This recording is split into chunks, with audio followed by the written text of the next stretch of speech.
Bienvenido a la segunda parte de tejido y sistemas musculares. Si no has visto la primera parte, en los comentarios te dejo el link del video y te invito a suscribirte y darle like a los videos, me ayudarías bastante. Y sin más preámbulo, comencemos. Los músculos esqueléticos, que suelen denominarse simplemente músculos, poseen porciones contráctiles carnosas y rojizas compuestas por músculo estriado esquelético, recordando que su estimulación es voluntaria o refleja a través del sistema nervioso somático, siendo en algunos casos carnosas en su totalidad, además de presentar otras porciones blancas no contráctiles denominadas tendones que nos proporcionan un medio de fijación.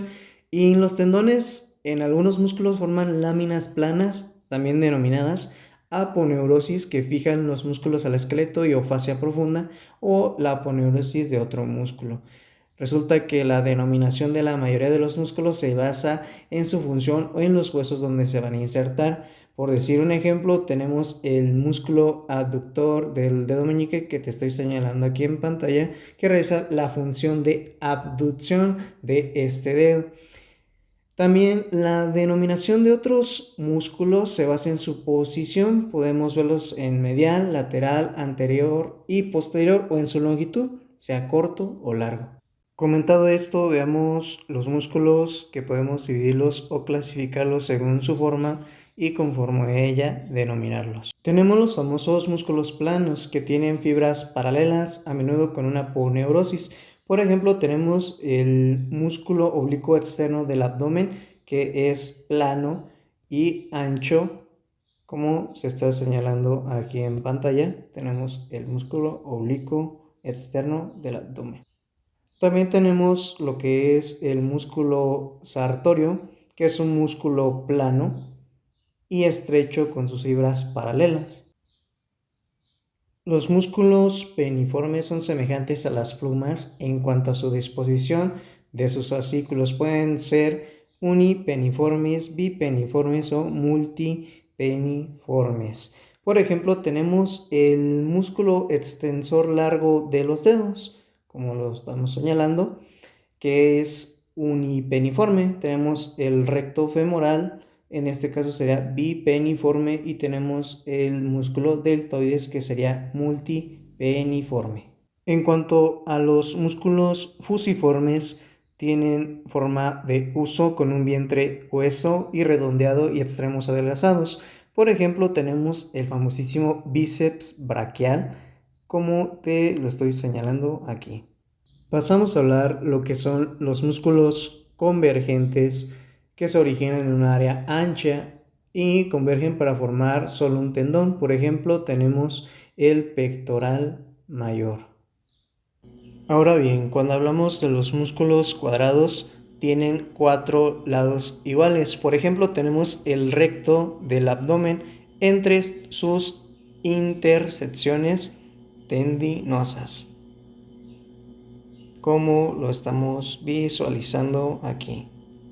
Hablando de lo que son los músculos circulares, también denominados esfinterianos, van a rodear las aberturas u agujeros corporales y los comprimen cuando se contraen. Un ejemplo muy clásico es el orbicular del ojo, que cierra los párpados. Finalizamos esta clasificación con los músculos que tienen múltiples cabezas o vientres. Tienen más de una cabeza de inserción o más de un vientre contráctil respectivamente. Los músculos bíceps tienen 2 cabezas de inserción, por ejemplo el bíceps braquial. Los músculos tríceps tienen 3 cabezas, por ejemplo el tríceps braquial. Y los músculos digástrico y gastrocnemio tienen 2 vientres, como lo estamos viendo aquí. Este sería el músculo digástrico. Hablemos de la contracción muscular. Los músculos esqueléticos funcionan por contracción, traccionan, nunca empujan. Muy importante. Las inserciones de los músculos se denominan habitualmente origen e inserción. Pero, ¿cuál es su diferencia? Cuando hablamos de lo que es, en este caso, el origen, suele ser el extremo proximal de un músculo, y este va a permanecer fijo durante la contracción muscular, mientras que lo que es la inserción suele ser el extremo distal y en este caso va a ser móvil. Es muy importante que tú recuerdes esto porque a lo largo de los próximos videos que se suban a este canal hablaremos de los músculos y se hablará de lo que es el origen y la inserción. Sin embargo, en ciertas circunstancias los músculos pueden actuar en ambas direcciones, cabe aclarar.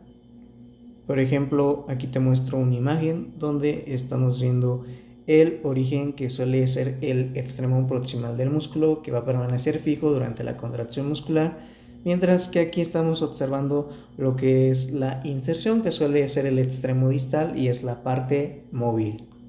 Pasando a hablar de otros temas importantes, hablemos sobre la contracción refleja. Resulta que los músculos esqueléticos se denominan también músculos voluntarios, pero en ciertos aspectos de su actividad se comportan como automáticos, lo que quiere decir que son reflejos y por lo tanto fuera del control voluntario. Por ejemplo, los movimientos respiratorios del músculo diafragma, que te estoy señalando aquí en pantalla, y el reflejo miotáctico, que produce un movimiento al distenderse el músculo cuando se golpea su tendón con un martillo de reflejos. Si yo te contara que cuando están relajados los músculos de un individuo que conserva la conciencia, casi siempre se hallan ligeramente contraídos.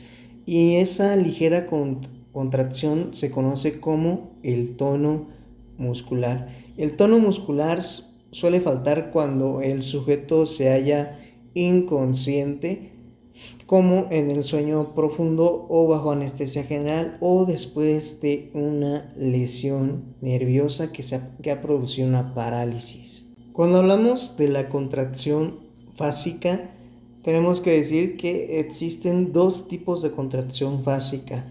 Tenemos la contracción isotónica, en la que el músculo modifica su longitud en relación con la producción del movimiento, y tenemos como número 2 la contracción isométrica, en la cual varía la longitud del músculo, pero en este caso no hay movimiento, pero la fuerza de tensión muscular está aumentada por encima de los niveles tónicos para resistir la gravedad o otra fuerza antagonista.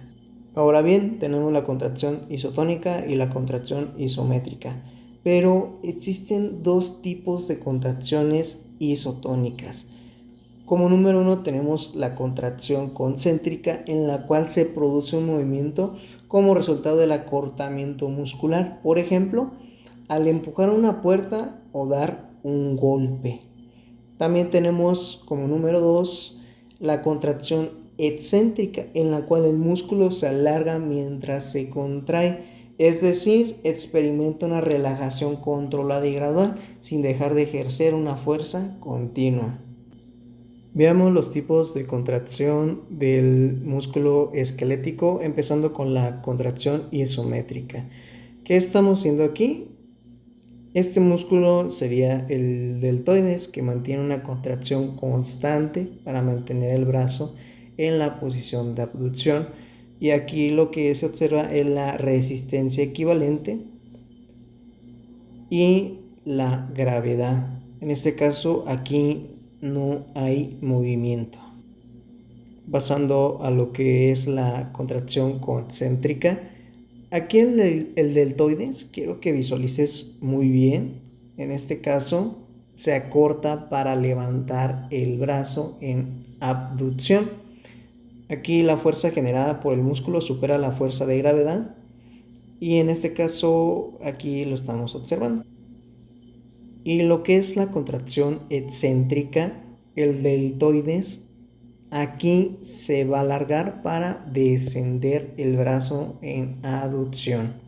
La fuerza generada pasa a ser inferior a la de la gravedad, y la gravedad tira del miembro hacia abajo al disminuir la resistencia del músculo. Pasamos a hablar sobre lo que es la estructura del músculo esquelético y las unidades motoras. ¿Qué es lo que estamos visualizando?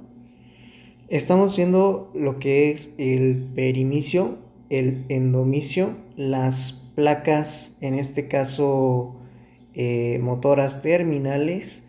Estos serían lo que son los axones de las neuronas motoras. Tenemos de color rojo la unidad motora 1 y la unidad motora 2. Vemos la médula espinal y aquí estarían los cuerpos celulares de las neuronas motoras. Mientras que la unidad estructural del músculo esquelético es una fibra muscular estriada, la unidad funcional va a ser la unidad motora, que va a ser formada por una neurona motora y las fibras musculares que ésta controla o va a estar inervando. En cambio, aquí estamos visualizando lo que es la estructura del músculo esquelético. Observamos lo que es el tendón y el epimicio. El epimicio es lo mismo que la fascia superficial. Vemos también lo que es el perimicio. Esto sería el músculo esquelético. Vemos las fibras musculares cubiertas de endomicio. Todo esto sería un fascículo, el endomicio, el sarcolema, que sería la membrana celular, y esta es la fibra muscular. Tenemos la miofibrilla, tenemos el sarcómero y tenemos los filamentos de actina, que van a ser los delgados, y los gruesos, que serían los de miosina, que son los elementos contráctiles en las fibras musculares. Es de esperarse que los músculos van a desempeñar diferentes funciones específicas para movilizar y posicionar el cuerpo. Por ejemplo, tenemos que van a ser motor principal, en este caso sería un músculo agonista, que es un músculo principal encargado de producir un determinado movimiento del cuerpo y este se contrae concéntricamente. También tenemos lo que es un músculo fijador. Aquí el músculo se va a estabilizar o va a estabilizar las partes proximales de un miembro mediante contracción isométrica mientras ocurren movimientos en partes distales.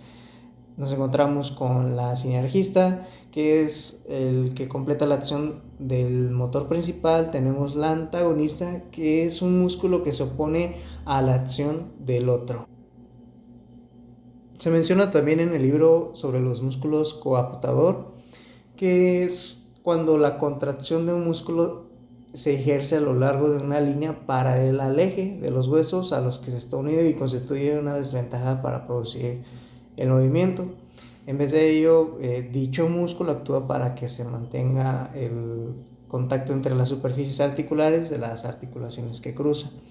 Y tenemos lo que es el músculo activador, cuando más oblicuamente está orientada la línea de tracción del músculo respecto al hueso que la moviliza, tanto más es capaz ese músculo de un movimiento rápido y efectivo. En cuanto a su inervación y las arterias de los músculos, aquí se menciona que en los miembros de los músculos de acciones similares están generalmente contenidos en un compartimiento facial común y comparten la misma inervación. Los nervios que inervan los músculos esqueléticos, en este caso los nervios motores, casi siempre penetran en la parte carnosa del músculo en vez del tendón, desde la cara profunda, para que el nervio quede protegido por el músculo al cual va a estar inervando. Y las arterias que nutren en general las estructuras con las que van a establecer un contacto. Ya para finalizar, veamos un pequeño repaso sobre el músculo estriado cardíaco, del cual ya comentamos en la primera parte de ese tema. El músculo estriado cardíaco forma la pared muscular del corazón, específicamente del miocardio, y una cantidad en lo que es la aorta, las venas pulmonares y la vena cava superior. Las contracciones no se hallan bajo un control voluntario, muy importante. La fuerza cardíaca se va a regular intrínsecamente por un marcapasos, que es un sistema de conducción de los impulsos compuesto por fibras musculares cardíacas especializadas, que a su vez van a estar influidas por el sistema nervioso autónomo.